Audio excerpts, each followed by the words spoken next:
Hello students, we are discussing the chapter enzyme. Today we are taking the topic nomenclature and classification of enzymes. So we will discuss about this particular thing. देखिए enzymes के जो nomenclature and classification की बात है तो प्रारंभ के अंदर कोई सिस्टम नहीं था. एक हाइपोथेटिकली एंजाइम्स को क्या किया जा रहा था, नाम दिया जा रहा था. वो ट्राइबल नेम्स थे, यानी कि पहले शुरू में अगर अपन देखें तो एक ट्राइबल नोमेनक्लेचर था.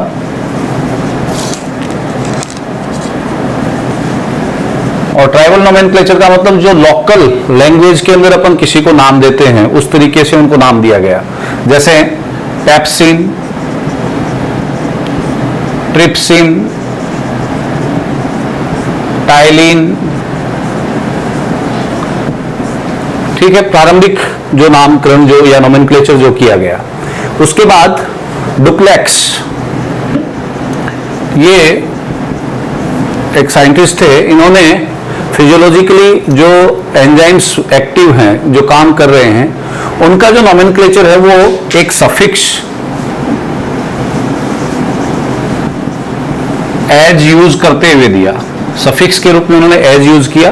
किसके लिए सफिक्स यूज किया? इन्होंने दो सिस्टम दिए. एक तो उन्होंने कहा कि किसी भी एंजाइम का जब नाम अपन दे रहे हैं या नोमेनक्लेचर अपन कर रहे हैं तो पहला तरीका तो ये हो सकता है कि जो सबस्ट्रेट है उसके आगे कौन सा सफिक्स जोड़ दिया जाए? एज. ठीक है, जैसे कि प्रोटीन है तो प्रोटीएज, लिपिड है तो लाइपेज, सुक्रोज है तो सुक्रेज, यानी कि सुक्रोज के ऊपर एक्शन करने वाला एंजाइम सुक्रेज हो गया, लिपिड्स के ऊपर करने वाले लाइपेज हो गए, प्रोटीन्स पे करने वाले प्रोटीएज हो गए. यानी कि टाइप ऑफ सबस्ट्रेट जो है उसके आगे क्या जोड़ दिया गया? एज सफिक्स जोड़ दिया गया और इस आधार पर नोमेनक्लेचर किया गया. दूसरा उन्होंने कहा कि the second way is possible. जो दूसरा तरीका पॉसिबल है वो क्या है कि जो रिएक्शन टाइप है जो एक एंजाइम के द्वारा दी जा रही है उस रिएक्शन टाइप के आगे अपन क्या कर दें? एज सफिक्स जोड़ दें. ठीक है ना. जैसे अपन ये कह सकते हैं कि ऑक्सीडेशन करने वाले एंजाइम का नोमेनक्लेचर या नाम जो रखा गया वो क्या? ऑक्सीडेज. रिडक्शन करने वाले के लिए रिडक्टेज. कार्बोक्सिलेशन करने वाले के लिए कार्बोक्सिलेज. डिहाइड्रोजनेशन करने वाले के लिए डिहाइड्रोजिनेज. तो फिर ये नेक्स्ट जो तरीका आया कि जो एंजाइम नोमेनक्लेचर है उसमें या तो अपन क्या करें?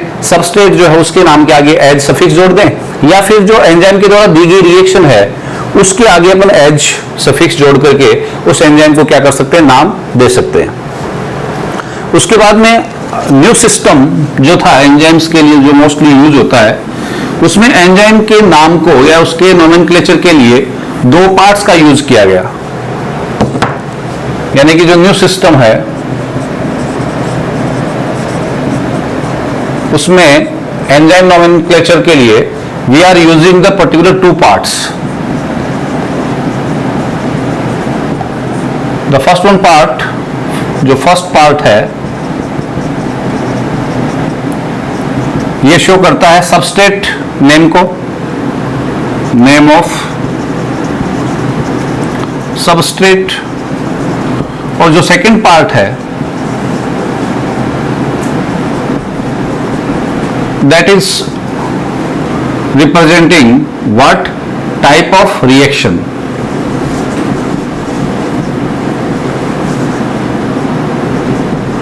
वो किसको रिप्रेजेंट कर रहा है? टाइप ऑफ रिएक्शन को. जैसे पाइरुवेट डिहाइड्रोजिनेज. तो पाइरुवेट तो यहां पे क्या हो गया? Substrate first part. Dehydrogenase type of reaction that's mean dehydrogenation. तो इसको अपन आजकल क्या कर रहे हैं? यूज कर रहे हैं. ठीक है. इसके साथ फिर एंजाइम नोमेनक्लेचर को और अच्छा डेमोस्ट्रेट करने के लिए विद द क्लासिफिकेशन इन 1961 के अंदर international of union of biochemistry ने एंजाइम नोमेनक्लेचर एंड क्लासिफिकेशन दोनों को एक साथ समाहित किया। ठीक है, इंटरनेशनल यूनियन ऑफ बायोकेमिस्ट्री ने 1961 में एक कमीशन बनाया जिसका नाम था एंजाइम कमीशन, और उस एंजाइम कमीशन ने एंजाइम्स को डिफरेंट क्लासेस में क्लासिफाई किया, साथ में उनका कोड वर्ड में या डिजिट्स के अंदर क्या किया गया, नोमेनक्लेचर किया गया। अपने आप में वो सिस्टम क्या है, एक कॉम्प्लेक्स सिस्टम है, लेकिन all over the world biochemistry के जितने भी लैब्स हैं या जितने भी पर्टिकुलर फंक्शनिंग हैं, उनके अंदर वो पर्टिकुलर डिजिट्स जो हैं वो यूज होती है, और यूनिनमसली अपन ये कह सकते हैं कि पूरे वर्ल्ड के अंदर वो क्या है, वो सिस्टम जो है वो क्या किया जा रहा है, अडॉप्ट किया जा रहा है। तो वो इंटरनेशनल यूनियन ऑफ बायोकेमिस्ट्री ने 1961 के अंदर एंजाइम क्लासिफिकेशन और नोमेनक्लेचर दोनों को एक साथ दिया, और उसमें उन्होंने एंजाइम्स को पहले 6 क्लासेस के अंदर क्लासिफाई किया, देन उनको 7 क्लासेस में क्लासिफाई किया। तो international union of biochemistry in 1961 established a commission that is called the enzyme commission, और उस एंजाइम कमीशन ने एंजाइम नोमेनक्लेचर के लिए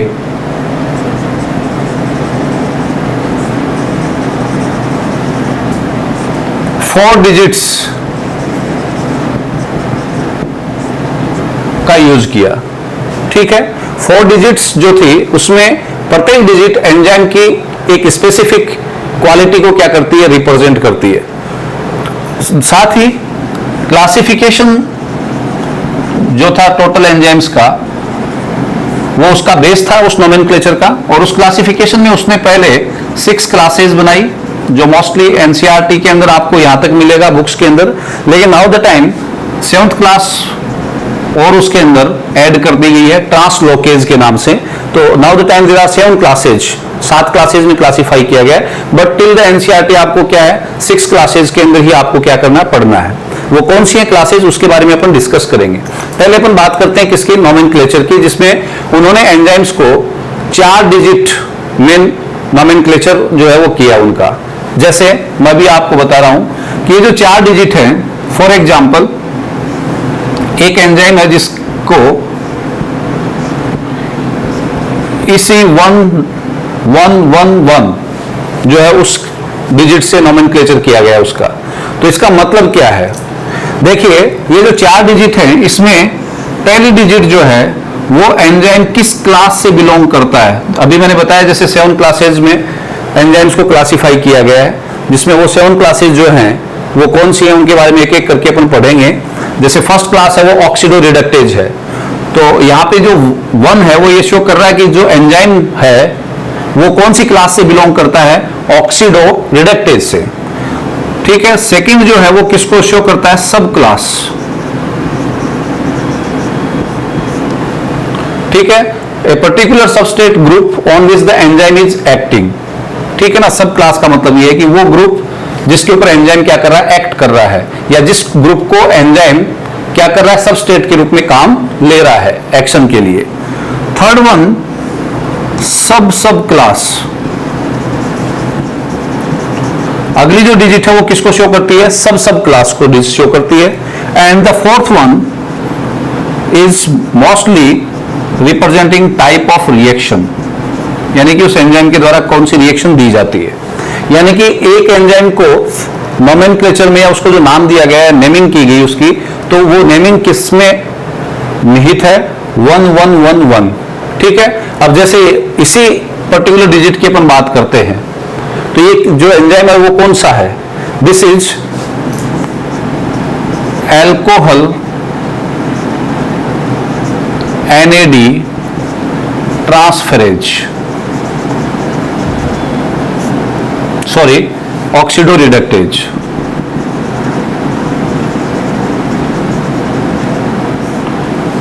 ठीक है, सिंपली अगर मैं ये कहूं कि प्रत्येक क्लास जो है उसको फर्दर 13 तक 2 to 13 क्लासेस तक क्या किया गया है, क्लासिफाई किया गया है।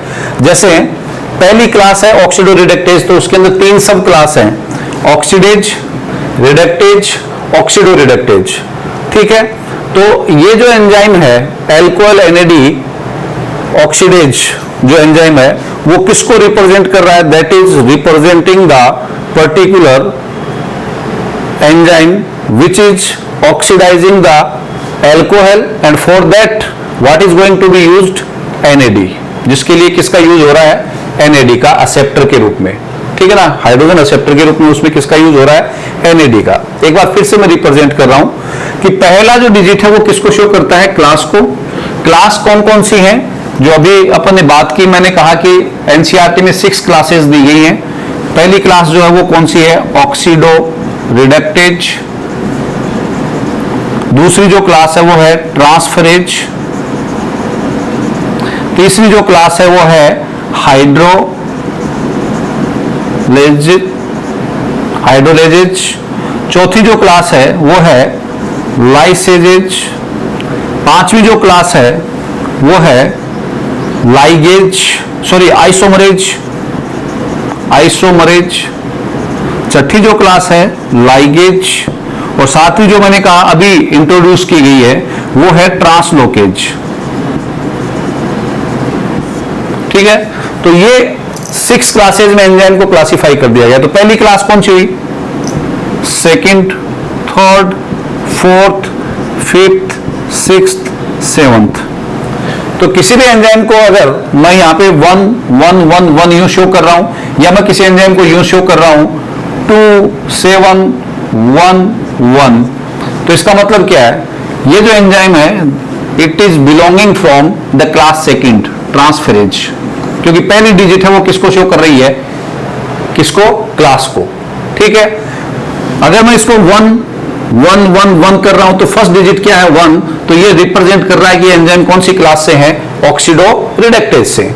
तो अब अपन एक एग्जांपल ले लेते हैं, जैसे पहले किसका कि एल्कोहल NAD ऑक्सीडो रिडक्टेज जो एंजाइम है उसका इंटरनेशनली जो यूनियन ऑफ बायोकेमिस्ट्री है उसके द्वारा जो एस्टेब्लिश्ड एंजाइम कमीशन है उसके द्वारा जो दिया गया नाम है वो क्या है? EC1D1.1.1। ठीक है, तो ये जो पूरा का पूरा फ्रेम है, डिजिट्स है, वो किस किस चीज को शो कर रही है? द फर्स्ट 1 डिजिट, जो पहली डिजिट है वो क्या शो कर रही है? ये 1 किसको शो कर रहा है? क्लास, जो क्या है? Oxido reductase. Is this clear? ठीक है, the second one is showing the sub class. मतलब क्या है कि एंजाइम किस पर्टिकुलर बॉन्ड को स्प्लिट कर रहा है या किस ग्रुप को सबस्ट्रेट के रूप में यूज कर रहा है। दैट्स मीन यहां पे अगर अपन बात करें इस एंजाइम की, तो ये जो फर्स्ट सब क्लास है, क्लास ऑक्सीडो रिडक्टेज के अंदर फर्स्ट सब क्लास है, वो ये बताती है कि जो एंजाइम है उसके द्वारा किसको यूटिलाइज किया जा रहा है? यूटिलाइजेज CHOH ग्रुप जो है उसको किसके रूप में? सबस्ट्रेट के रूप में यूज किया जा रहा है। यानी कि ये किसके ऊपर एक्शन कर रहा है? ये सब क्लास ये शो कर रही है कि किसके ऊपर एक्शन कर रहा है? जो पर्टिकुलर सबस्ट्रेट है उसके अंदर कौन से ग्रुप के ऊपर? CHOH, यानी कि एल्कोहलिक ग्रुप के ऊपर क्या कर रहा है? एक्ट कर रहा है। क्लियर है? जो थर्ड क्लास है, थर्ड डिजिट है, वो क्या है बेटा? सब क्लास। ये क्या रिप्रेजेंट कर रही है? ये रिप्रेजेंट कर रही है कि ऑक्सीडेशन के समय जो हाइड्रोजन निकलेंगे उनको एक्सेप्ट करने के लिए ये किसका यूज कर रहा है? Utilizes NAD as acceptor. This enzyme is using the NAD। Is this clear? यानी कोई एंजाइम को यूज कर रहा है NAD को किसके रूप में? हाइड्रोजन एक्सेप्टर के रूप में, क्योंकि जब ये ऑक्सीडाइज होगा, ठीक है ना, ये टूटेगा, तो जो हाइड्रोजन निकलने वाला है वो उसको कौन ग्रहण कर लेगा? NAD। ठीक है, और इसीलिए इसे एल्कोहल का सिंपली जो नेम है वो क्या है? Alcohol NAD oxido reductase. That's mean NAD की प्रेजेंस में ये एल्कोहल का क्या कर रहा है? ऑक्सीडेशन करने का काम कर रहा है। द फोर्थ वन जो है वो मैंने कहा था type of reaction. Type of reaction क्या है बेटा? Oxidation. That's mean the alcohol is going to be oxidize. और एल्कोहल वो क्या होने जा रहा है? ऑक्सीडाइज होने जा रहा है। तो प्रत्येक डिजिट जो है वो उस एंजाइम के कंप्लीट कैरेक्टर को क्या कर रही है? यहाँ पे रिप्रेजेंट करने का काम कर रही है। ठीक है ना? दूसरा जो एग्जांपल मैं ले लूं, जैसे 2711, तो ये क्या है? This one is the enzyme which is belonging from the class second. Class second कौन सी बताई थी अभी मैंने, ट्रांसफेरेज, उससे ये एंजाइम बिलोंग करता है, ठीक है ना। And this enzyme having the function of transfer of phosphate group from ATP to the glucose, यानी कि ग्लूकोज को ये ट्रांसफर करेगा क्या, फॉस्फेट, कहां से, एटीपी से, ठीक है। यानी कि ग्लूकोज 6 फॉस्फेट बनने वाला है।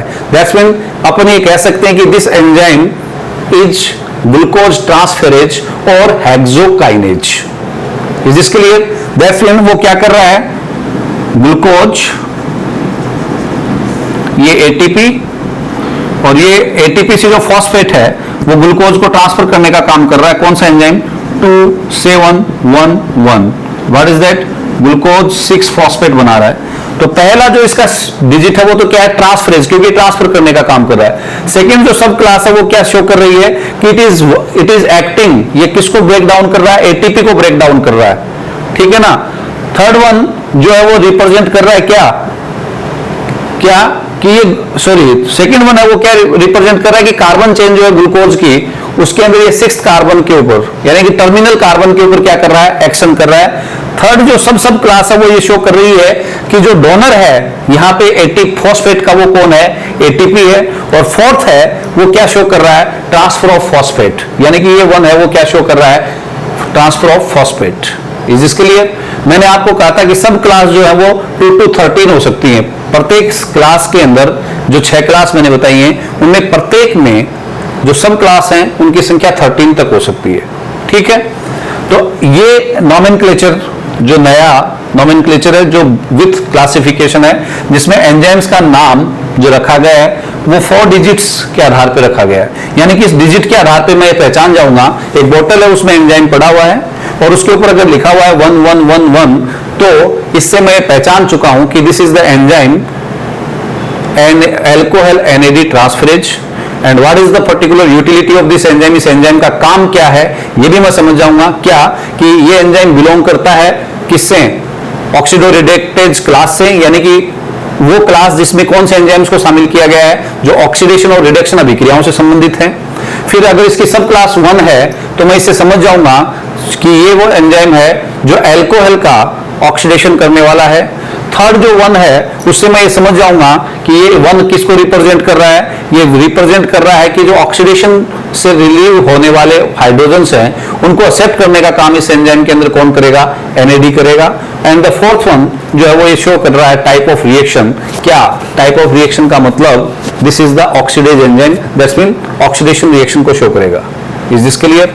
अगर यहाँ पे सब क्लास 2 होती तो मैं समझ जाता रिडक्टेज है, यहाँ पे थर्ड होती 3 होती तो मैं समझ जाता ऑक्सीडेशन और रिडक्शन दोनों कर रहा है, यानी कि रेडॉक्स रिएक्शन दे रहा है। सब क्लास 1 है, ऑक्सीडो रिडक्टेज क्लास में सब क्लास 1 का मतलब है केवल ऑक्सीडेशन करने वाले।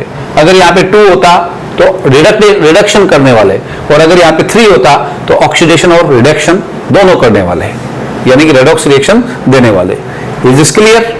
अब देखिए अगली जो बात थी अपनी कि एंजाइम्स जो है उनको 6 क्लासेस के अंदर क्लासिफाई किया गया है। तो वो 6 क्लासेस जो है वो कौन कौन सी हैं जिनके बारे में अपन ने भी बात की। The 6 classes, the first one is oxido reductase which is subdivided in the 3 सब क्लासेज, जिसमें 3 सब क्लासेज हैं, oxidase, reductase and oxido reductase. तो ऑक्सीडो रिडक्टेज के अंदर आप किन एंजाइम्स को शामिल कर रहे हो? In this class the enzymes which are included related with the reaction oxidation. इस क्लास में जिन एंजाइम्स को शामिल किया गया है वो ऑक्सीडेशन और रिडक्शन अभिक्रियाओं से जुड़े हैं। अर्थात सिंपली मैं ये कह सकता हूं कि या तो वो क्या कर रहे हैं, H को रिमूव कर रहे हैं, या O को क्या कर रहे हैं, ऐड कर रहे हैं, ठीक है ना। ऑक्सीडेशन रिडक्शन, यानी कि अपन इसको यूं भी दिखा सकते हैं कि जैसे A+O AO, यानी कि इसका क्या हुआ है, ऑक्सीडेशन। तो ऑक्सीडो रिडक्टेज क्लास के अंदर वो एंजाइम्स हैं जो हाइड्रोजन और ऑक्सीजन के ट्रांसफर से रिलेटेड हैं, ओनली हाइड्रोजन और ऑक्सीजन के ट्रांसफर से रिलेटेड हैं। किस पर? सबस्ट्रेट से और ऑन द सबस्ट्रेट और फ्रॉम द सबस्ट्रेट, सबस्ट्रेट से भी और सबस्ट्रेट पर भी किसका, हाइड्रोजन और ऑक्सीजन के ट्रांसफर से रिलेटेड हैं, उन एंजाइम्स को अपन किस में शामिल कर रहे हैं, ऑक्सीडो रिडक्टेज में। जैसे जिन भी एंजाइम्स के आगे क्या जुड़ा हुआ है, नाम डिहाइड्रोजिनेज, वो इस क्लास में आएंगे। जिनके आगे जुड़ा हो ऑक्सीडेज, वो इस क्लास में आएंगे। Is this clear? Second class जो है वो है ट्रांसफरेज, ठीक है ना, OT, ये फॉर्मूला बना लीजिए आप, ट्रांसफरेज। तो ये वो पर्टिकुलर क्लास है एंजाइम्स की जिसमें हाइड्रोजन को छोड़कर बाकी जितने भी ग्रुप्स हैं उनका ट्रांसफर करने वाले एंजाइम शामिल हैं। All those enzymes living the hydrogen, ठीक है ना, all those enzymes are included in this particular class which are related with the transfer of different groups from substrate A to the B, A substrate से B substrate के ऊपर hydrogen को छोड़ करके अन्य किसी ग्रुप का ट्रांसफर करने वाले एंजाइम्स सारे किसके अंदर शामिल हैं, ट्रांसफरेज के अंदर, ठीक है ना। तो जैसे A प्लस B एक अपने पास क्या है, प्रोडक्ट है, ठीक है, सॉरी AB एक प्रोडक्ट अपने पास है, प्लस C ये दूसरा सबस्टेट है। तो इसके ऊपर मान लेते हैं कि B क्या है, एक ग्रुप जुड़ा हुआ है, किसके ऊपर, A सबस्टेट के साथ B क्या जुड़ा हुआ है, एक ग्रुप। तो ये क्या करेगा बेटा, यहां पे जो ट्रांसफरेज एंजाइम होगा वो क्या करेगा, A plus BC, sorry CB, यानी कि इस B ग्रुप को उसने किस पे ट्रांसफर कर दिया, C के ऊपर, ठीक है ना। दैट में भी फॉस्फेट, वो फॉस्फेट ग्रुप हो सकता है, ठीक है ना। तो वो इस के अंदर आ जाएंगे वो सारे एंजाइम्स। तो जैसे ट्रांस एमिनेज, वो ग्रुप अमीनो ग्रुप है, तो अमीनो ग्रुप को A से किसके ऊपर ट्रांसफर कर दिया गया, C पे, तो एंजाइम क्या हो गया, ट्रांस एमिनेज। जैसे in case of the amino acid synthesis ये चीज चलती है जिसमें एक एमिनो एसिड से दूसरे एमिनो एसिड के बनने की प्रक्रिया जो होती है वो ट्रांस एमिनेशन कहलाती है, ट्रांस एमिनेज एंजाइम की उपस्थिति में होती है, जिसमें एमिनो ग्रुप का जो है ट्रांसफर एक सबस्ट्रेट से किस पे हो रहा है, दूसरे सबस्ट्रेट पे। तो हाइड्रोजन को छोड़कर के बाकी जितने भी ग्रुप्स हैं उनका ट्रांसफर करने वाले एंजाइम्स जो है वो सेकंड क्लास में आते हैं, कौन सी में, ट्रांसफरेज के अंदर, ठीक है। नेक्स्ट थर्ड जो क्लास है वो है हाइड्रोलेजेज।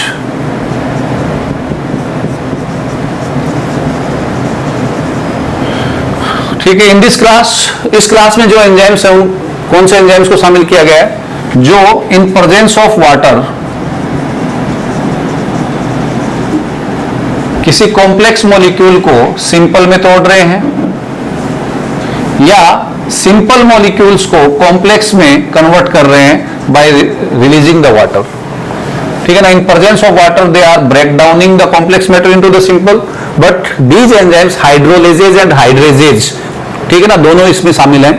तो उनका मतलब क्या है, इन प्रेजेंस ऑफ वाटर हाइड्रोलेजेज मतलब लाइसिस कर रहे हैं, हाइड्रोलेजेज, हाइड्रो मीनिंग वाटर की प्रेजेंस में लाइसिस कर रहे हैं कॉम्प्लेक्स मटेरियल का सिंपल में, हाइड्रेजेज वाटर की उपस्थित, वाटर जो है उसको रिलीज कर रहे हैं और सिंपल मॉलिक्यूल्स को आपस में क्या कर रहे हैं, जोड़ रहे हैं। तो यहां पे A B प्लस C में इन प्रेजेंस ऑफ वाटर क्या हो रहा है, टूट रहा है, B प्लस C किसमें, A में कन्वर्ट हो रहे हैं, ठीक है ना, रिलीविंग द वाटर, ठीक है। जैसे सुक्रेज की अगर अपन बात करें वो इस कैटेगरी में आएगा, लाइपेज की अगर अपन बात करें वो इस कैटेगरी के अंदर आएगा, पेप्टाइडेज की अगर अपन बात करें वो इस कैटेगरी के अंदर आएगा, तो एमाइलेज की अगर अपन बात करें तो वो इस कैटेगरी में आएगा।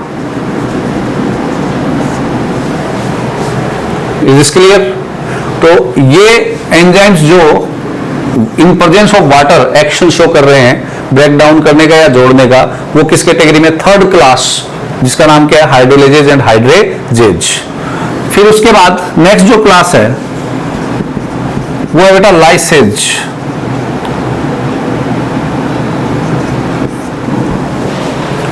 लाइसेज जो है उसके अंदर जिन एंजाइम्स को शामिल किया गया है, they are not utilizing the water, without the water they are break downing the particular complex substrate. बिना वाटर के वो क्या कर रहे हैं, कॉम्प्लेक्स मटेरियल को सिंपल में तोड़ रहे हैं। जैसे ये भी कोई प्रोडक्ट है RCOOH, इधर भी अपन ले लेते हैं RCH, ठीक है ना, या पूरा अपन दिखाना चाहें तो जैसे CH3COOH, ठीक है। अब इसका ब्रेकडाउन ये कर रहा है तो क्या करेगा, ये CO2 को निकाल दिया, CH4, तो यहां पे वाटर का कोई यूज नहीं हुआ है। विदाउट वाटर कॉम्प्लेक्स को किसमें तोड़ दिया गया है, सिंपल मटेरियल में। तो ऐसे एंजाइम्स जो हैं वो किस कैटेगरी में आ रहे हैं, यू ले लीजिए, ठीक है ना। तो ये CO2 को यहां से क्या कर दिया, रिलीव कर दिया इस एंजाइम ने, ठीक है। तो ये जो एंजाइम्स हैं उनको अपन किस कैटेगरी में लेंगे, लाइसेज। तो लाइसेजेस जो हैं उनके अंदर अपन आप डी कार्बोक्सिलेज एंजाइम जो है उसका नाम रख सकते हो, जैसे ये अभी अपन ने बात किया, डी कार्बोक्सिलेज इसका एग्जाम्पल हो जाएगा, ठीक है। Next category isomerase,